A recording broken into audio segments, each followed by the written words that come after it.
Seltzer Kings. Podcasts. I found a kid who swings a golf club like a dream. I'd like to try to qualify him for the U.S. Amateurs. Coming to Apple TV Plus. What's your name? I'm not into older guys, but I'm flattered. A new comedy series, Stick. I don't want to go on this trip. Your mouth's saying one thing, but those eyes are saying something else. From the home of Ted Lasso. This is your shot at redemption? This is your mulligan? Owen Wilson. This game takes and it takes. The game's finally giving me something back. Stick. You know Arnold Palmer? Iced tea, lemonade, mix it. I'm missing a nap for this. Streaming June 4th on Apple TV Plus. Hello, pod friends. It's me, Dave, with a quick preamble to the show. Yeah, it's a rerun.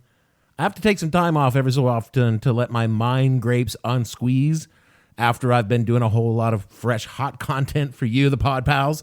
So yeah, it's a rerun, but it's also one of my very, very favorite shows ever, because it's right in that liminal space when the show transitioned in from rant of the week, probably about Trump, into the nostalgia-based economy in which it works on now. And this episode, it has the best segue to topic I have ever done, perhaps that has ever been done in the history of podcasting.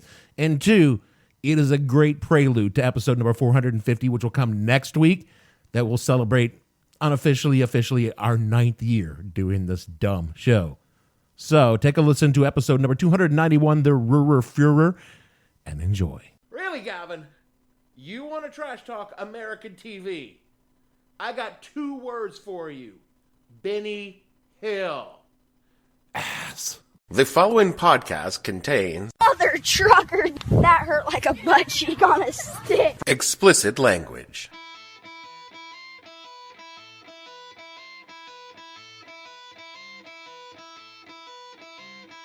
Hello and welcome to the podcast that asks a simple question.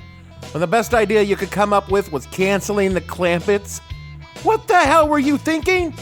I'm your host, Dave Bledsoe, and this is episode number 291, the Ruror Furor edition of the show, where we talk about the rural purge, or as we like to call it, the day the laugh track died. Stay tuned. The What the Hell We Thinking podcast is brought to you by the Hooterville Chamber of Commerce, who wants you to say, hello, Hooterville. When it comes to fun and a pastoral retreat from the worries of everyday life, hello, Hooterville. Our colorful small-town folks and thriving tourism hotspots like the Shady Rest Hotel or Sam Drucker's store, to the wide-open expanse of rich farmland such as the old Douglas Farm, and all the quiet luxuries of clean country living are at hand. You haven't lived until you've been to Old Mail Day at Drucker's store or the Hog Cotillion at the Hooterville Founders Day celebration. Meet the finest pig in all the land, Arnold Ziffel, so when you're ready to say, Goodbye, city life! say hello, Hooterville. Hooterville not associated with the National Restaurant Chain. Oh, this isn't for TGS. It's for my movie. The Ruror Juror has a limited release next week. Oh, congratulations. I didn't know they had a release date for for that movie. Oh, sorry. Gotta take this. Hello? You still don't know what the title is? No, no one does. It's gone on way too long to ask her about it. Could it be Roar Her, Gem Her? No, that doesn't make any sense. It's gotta be oral germ whore. Okay, bye. Sorry, that was my publicist.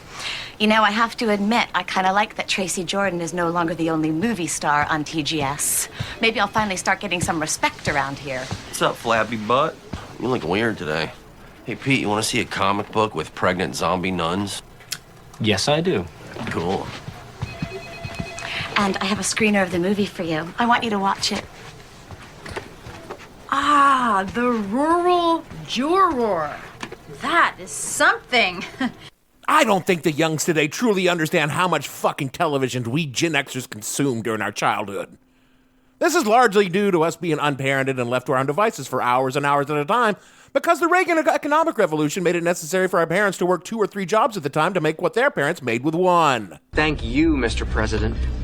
So we would arrive home from school in the early afternoon and turn on the tube and settle down to learn about history from black and white reruns before tuning into current events when prime time started after we'd finished our scavenged meal of Kraft macaroni and cheese and Swanson TV dinners. Simpler times. And because there were so many empty hours to fill before the advent of the afternoon toy advertisements. You mean action cartoons? Yeah, that's what they called them, but they were really just a 30-minute block of toy commercials paid for by whatever toy company ponied up the dough. Before that, though, our afternoons were largely filled with classic television from the 1960s.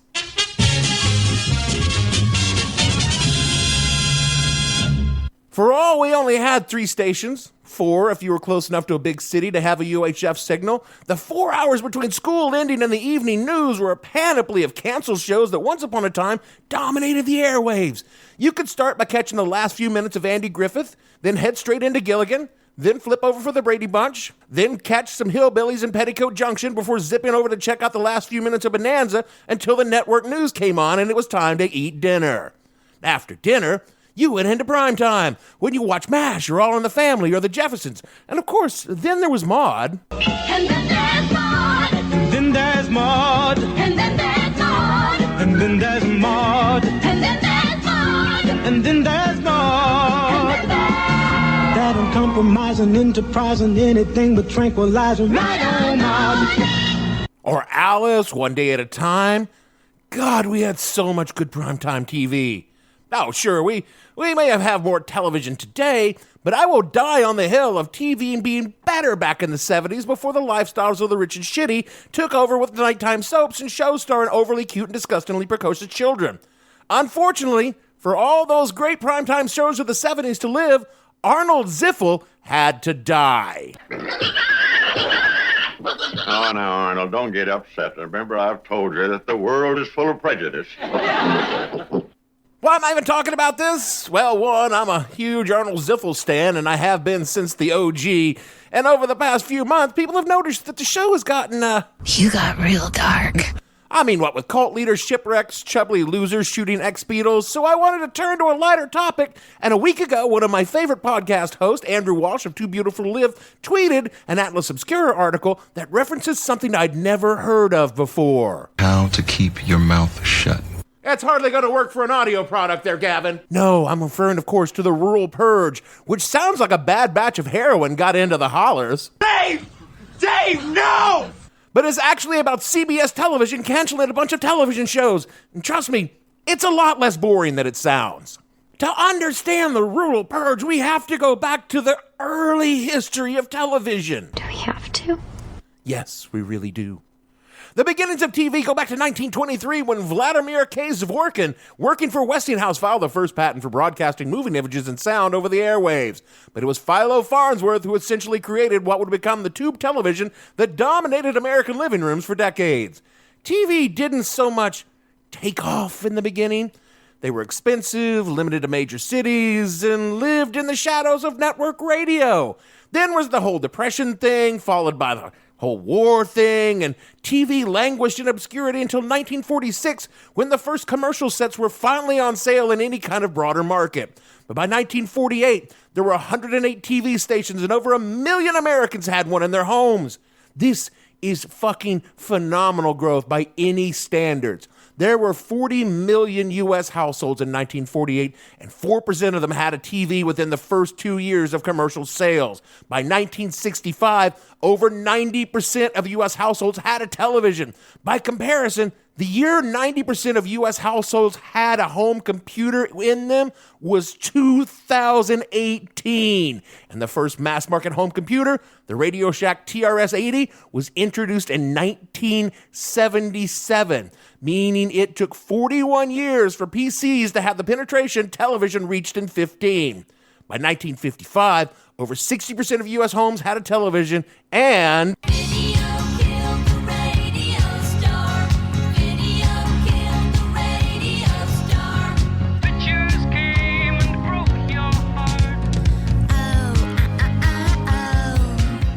did I set up this entire history lesson just to play you that song? No. But it was a delightful side benefit. The practical upshot of this sudden massive growth of the medium was we need video and exclusive content, so go. The early pioneers of television envisioned the medium as kind of a public forum, featuring art, music, high-minded debate, much like the pioneers of radio. But it turns out the public didn't want high-minded content. It wanted the same shit they listened to on the radio, but with moving pictures. That's garbage. That's total garbage. So instead of intellectual roundtables, we had quiz shows, variety hours, soap operas, and oh, so many sports. Basically anything that could be ported over the network radio quickly and cheaply filled early TV screens, but it wouldn't take terribly long for native content to blossom on the screen. The first original television network sitcom debuted on the Dumont Network. Don't bother looking it up. It's gone now. On November 18th, 1947, Mary Kay and Johnny. It's an all-American situation comedy starring a real-life married couple, Mary Kay and Johnny Stearns, and plots centered around a bank employee and his zany but not dumb wife and the problems they encountered. Much of the activity occurred in the couple's apartment in Greenwich Village. I'd play you a clip here usually, but only one such clip exists, and it's currently in the Paley Center for Media. The Dumont Network alone would make a great topic for a podcast series. It basically created TV formats, and almost all of its surviving film went to the New York Harbor in the 1970s because it wasn't deemed of value. By the 1950s, the standard model of U.S. commercial television was fully established. The big three networks, ABC, CBS, and NBC, dominated the medium, and unlike the early days of television, where the sponsor directly supported individual shows, Philip Morris, America's most enjoyable cigarette, presents the Lucille Ball Desi Arnaz Show, I Love Lucy. 30-second ad spots from many different sponsors, all competing for the placement in popular shows, came to dominate the space.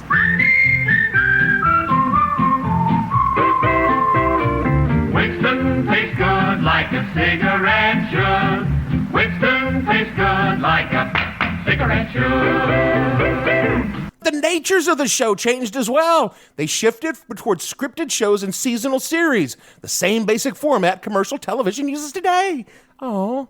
By mid-decade, the top television shows were pretty much what you would expect. I Love Lucy, The Ed Sullivan Show, Dragnet, Gunsmoke, Have Gun Will Travel, Alfred Hitchcock Presents, Wagon Train, and of course, the rise of Disney. They were simple and wholesome and... It's very white. There were black actors on television, but after the end of Amos and Andy, or the short-lived Nat King Cole show, there weren't really any black actors on television.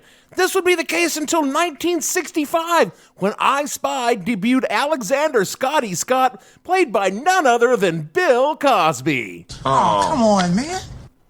And what's more, by the 1960s, a certain kind of situational comedy dominated much of primetime television, and they could be best classified as, I guess, dumb? Surprise, surprise, surprise.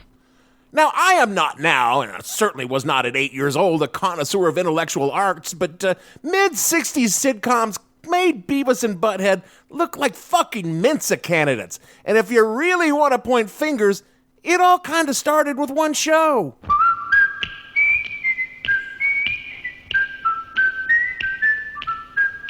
The Andy Griffith Show, starring Andy Griffith, with Ronnie Howard. Also starring Don Knotts. On the surface, Andy was a vanilla representation of small-town life, but over the years, the stupidity got bigger along with the ratings. And TV being what it is, the worst elements of the Andy Griffith shows were the one that were copied, and before you knew it, most of primetime TV went full-on goober. Or Gomer. Whichever. I could never honestly tell the two of them apart. I think they were cousins? It's not Andy Griffith's fault. I mean, things were not highbrow before Andy or after. Mr. Ed was the second dumbest fucking thing ever put on television until Trump started holding rallies when it dropped to third. This guy, Wilbur Post, he's got a horse that talks. The aforementioned Ed. Ed makes Wilbur's life difficult. That's it. That's the show. And this show ran for 5 fucking years. What's the dumbest show that was ever put on television? Well, you all may think my story is more fiction than it's fact. But believe it or not, my mother did decided she'd come back as a call. She's our very own guiding star, a 1928 Ford. That's my mother, dear. She helps me through everything I do, and I'm so glad she's here. In which, if you have not seen it, and you should not, a man's mother dies and is reincarnated as, you guessed it, a car. That show did 30 episodes between 1965 and 1966. So, taken with a show like Gilligan's Island, Bewitched, I Dream of Jeannie, F Troop, The Addams Family and its ripoff The Munsters, The Flying Nun, She's a nun who can fly with the help of her hat. And of course, my favorite Martian, the landscape of TV sitcoms, was already bleak. But it was CBS that seemed to have a real penchant for a certain brand of dumb comedies that all featured country bumpkins just really being very country and very bumpkin-y. The archetype of this was none other than The Beverly Hillbillies.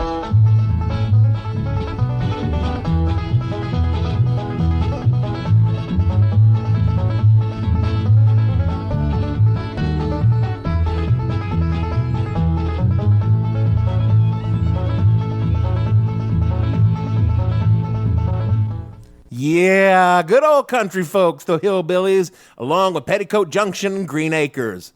Along with Gomer Pyle, USMC, the Corn Pone Variety Hours, Hee Haw, these seem to create a genre of TV shows featuring the goofiest aspects of country living and generally played Southerners and country folk as either noble savages and lightning city folks with their simple country values or simpering dipshits floundering around like a fish out of water, often both. I'm not saying that all the shows were bad, but they weren't good. They were entertaining and they got great ratings, and CBS in particular ran so many of them they became known as the Country or Cowboy Broadcasting Network or the Hillbilly Network. And that lasted until the fateful day that became known as the Rural Purge.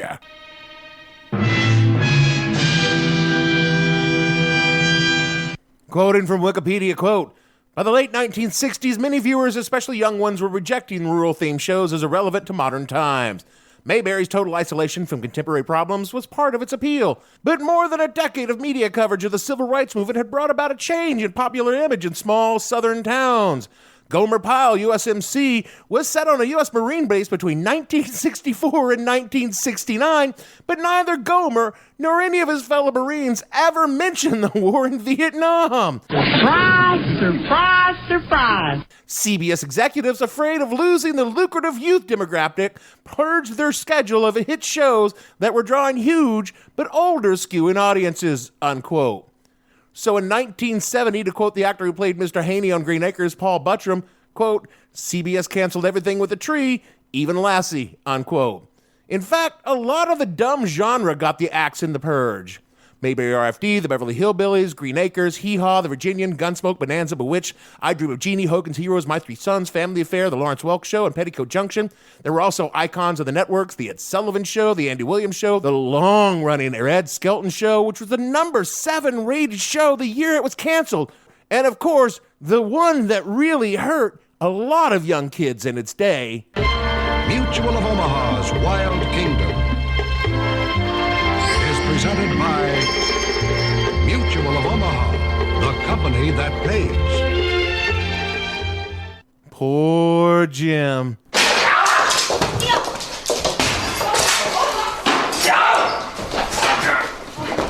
Marlon was always putting him in fucking danger. It was a bloodbath of popular shows. These were not shows dragging in ratings. They were the staple of primetime TV and had been for years, and the network simply decided they were done with that kind of TV and canceled them. I mean, all of them went into reruns for decades, but many of them went straight into syndication right after their network cancellation and found equal popularity for years afterwards. Wild Kingdom ran until 1987. Hee Haw ran until 1992. Lawrence Welk, that anchor of Saturday afternoons before wrestling in my Mama and Papa's house, ran in syndication until 1982. Even Lassie rescued Timmy from that well for another 2 years after the network shit-canned her.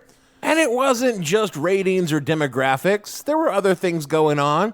From a 2013 post on a Shroud of Thoughts blog, quote, of course, demographics were not the only factor that led to the rural purge. Another factor was the primetime access rule. The primetime access rule grew out of the Federal Communications Commission's concern over the dominance of the broadcast networks in television production and programming. The primetime access rule was then enacted in hopes of increasing diversity on local stations, allowing them to air different sorts of shows in time slots that once belonged to the network. To this end, the primetime access rule restricted network programming from 8 p.m. Eastern, 7 p.m. Central. Let me do that better. 8 p.m. Eastern, 7 p.m. Central to 11 p.m. Eastern, 10 p.m. Central. This meant that the networks lost several hours worth of time slots each week going into the 1971-72 season. It also meant that they had to cancel many more shows than they ever had to before. Since CBS had to cancel many more shows than they usually would, they took the opportunity to rid themselves of shows that appeal to older and rural audience. Another factor that may have led to the rural purge, although it is one that is not easily quantified or even verified, might have been sheer cultural bias. In the 50s, Irving Pincus had difficulty selling the Real McCoys because the network executives thought viewers would have no interest in watching a show about rural people. Of the rural purge, Fred Silverman himself said, quote, "The time has come to go big city as opposed to hayseed," unquote. For better or worse, rural humor has always been somewhat looked down upon. It has always been considered lowbrow and unsophisticated. On the part of executives belonging to what some jokingly call the country broadcasting system, there may have been a desire to distance themselves from shows they considered lowbrowed and uncultured, unquote. Also, and I'm sure this is totally just a coincidence, the same year as the rural purge was also the same year that the federal government banned advertising tobacco on television. Now, clearly, there is no way that the marketing departments of the advertisers and the networks would ever collude to deem a certain demographic more likely to smoke and therefore not as valuable to the TV marketing department as others. Clearly, that's just some conspiracy thinking on my part, and these two things are utterly unrelated. I'd love to tell you these shows represented some sort of cultural watermark in television history, that they were emblematic of a greater zeitgeist going on in America during their heyday. Sadly, I cannot, because they are so stupid. And I want you to know I loved these shows. To this day, I can be entertained by watching 23 minutes of Jed and Granny out by the cement pond, or get a chuckle from Mr. Douglas getting so angry at Arnold. And of them all, Hee Haw is probably the most important of these shows, documenting the who's who of country music for 3 decades. And if you don't find this funny...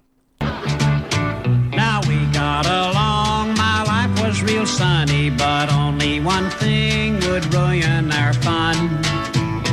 I know you love me, but you worship money, and you got mad when I offered you none.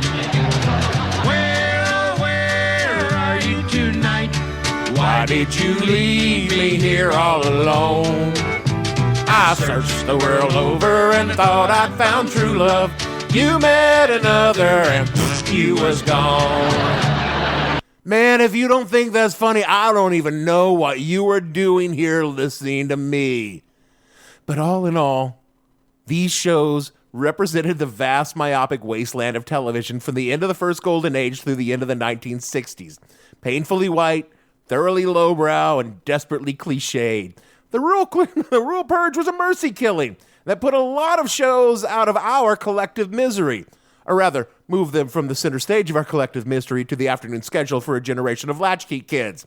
And when the dust from the purge settled, television looked dramatically different from just a few short years before. And for the first time in history, television kind of looked like America. And it all started right here, strangely enough. From Television City in Hollywood. Boy, the way Glenn Miller played songs that made the hit parade. Guys like us, we had it made. Those were the days. By sweeping away those shows, it opened up space for something new, different, and not as white. Norman Lear's All in the Family did something that hadn't really been done before.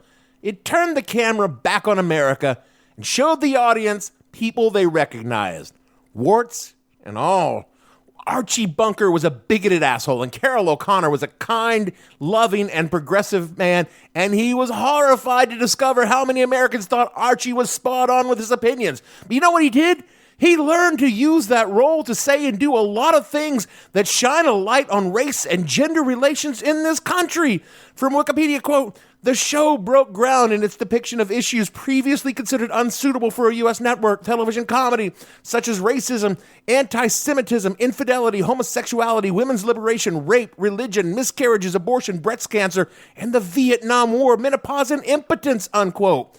It's hard to imagine for the modern viewer, but Archie actually helped America scab over a little of the social wounds that bled so raw in this country after the 1960s. And mister, we could use a man like Archie Bunker again today. Lear's spinoffs would feature people of color and women in dynamic starring roles, feature all black cast, and portray their black families in ways that were not seen on TV before. Were they comedies? Hell yeah, and funny ones too, but they didn't flinch from showing life as it was. So joining All in the Family were shows like The Jeffersons, Sanford and Sons, and Good Times. And there were shows where women expanded outside the traditional roles of wives and mothers and actually had opinions about things. Shows like Maude, One Day at a Time, and even the controversial Mary Hartman. And also coming after The Purge, not Norman Lear shows, but other brilliant shows like Mary Tyler Moore, Bob Newhart, The Carol Burnett Show, MASH, Kojak, Starsky and Hutch, The Rockford Files, Quincy, Welcome Back Kotter. And while not all of them had the impact of Mary Tyler Moore or MASH, they were great fucking shows and they changed how Americans watched television. It taught them TV could be a little more like what its early visionaries dreamed it might be, a forum for thought and debate. It just came with cigarette ads and fart jokes. Then on top of that, the bum behind me had beans for lunch. How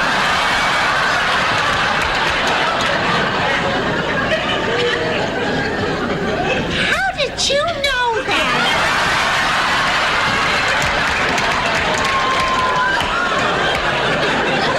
I could tell by the way he smiled at me. And so even in their demise, the dumbest shows that gave their life in the Ruror Purge opened up a new world for television.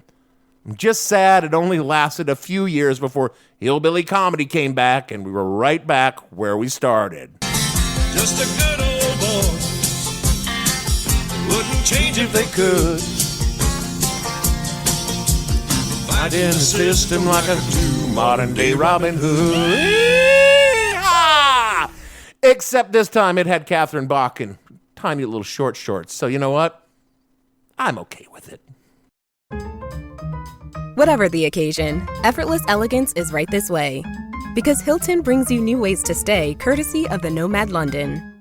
And it doesn't stop at award-winning dining in a space draped in velvet and illuminated by vintage chandeliers. No, this day goes beyond with unparalleled personalized service and attentive hospitality. Oh, and did we mention the Nomad London can be booked using your Hilton Honors points at Hilton.com? Hilton, for this day. This episode is brought to you by Indeed. When your computer breaks, you don't wait for it to magically start working again. You fix the problem. So why wait to hire the people your company desperately needs? Use Indeed's sponsored jobs to hire top talent fast. And even better, you only pay for results. There's no need to wait. Speed up your hiring with a $75 sponsored job credit at Indeed.com/podcast. Terms and conditions apply. That is it for our show this week. Man, did I love dumb television. But I was more a racy game show kid than an Andy Griffith rerun kid. Give me an episode of Match Game or Hollywood Squares. Really just any shows with Charles Nelson Riley or Paul Lynde. And I was a happy little kid. It's no wonder my dad was so worried about me. I just really thought they must be a hit with their ladies with their cutting humor and their sense of fashion. And I guess that really explains my early dating life. Me dressed in that hanky and a cravat really sent some kind of mixed messages, I think. Speaking of mixed messages, rate and review this show wherever you get your pods. This helps others find the show, listen to it, and wonder exactly what kind of message you were conveying when you suggested they listen to it. All of my saucy double entendres on the socials at the _podcast on Twitter or the show name on Facebook. And if you're a fan of saucy banter without the ads or for razor blades or financial planning, you can get all of the shows early and ad-free at patreon.com/whatthehellpodcast for just $1. And for a few dollars more, get yourself some cool swag that if we ever get anyone donating at those levels, we'll get around to making someday. And all of our shows reside at whatthehellpodcast.com. Want to let you know, we are a proud member of the Seltzer Kings podcast network, where my 70s nostalgia classes head on with 90s nostalgia in a way guaranteed to make everyone involved wonder, what the fuck is going on with that? And so for me, Dave, You was gone. Bledsoe producer, Gloom, despair, and agony on me. Gavin, and all the fictional crows in our cornfield, we want to say, the big wheels of the network started spinning. The verdict was that hee-haw and had to go, because city slickers don't believe in grinning. And who the hell needs jokes in Kokomo? Well, I just want to say, we're still here for you, Kokomo. The What the Hell podcast will always be here for you, Kokomo. In the words of our patron saint, Dolly Parton, we leave you with this. So come back now, you hear? And we'll see you all next week.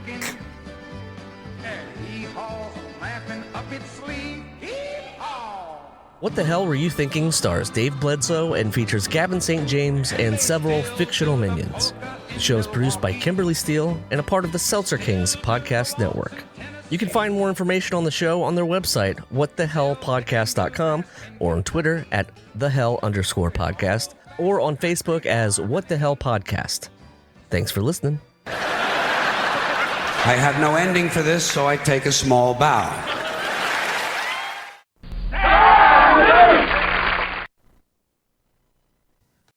Seltzer Kings podcasts.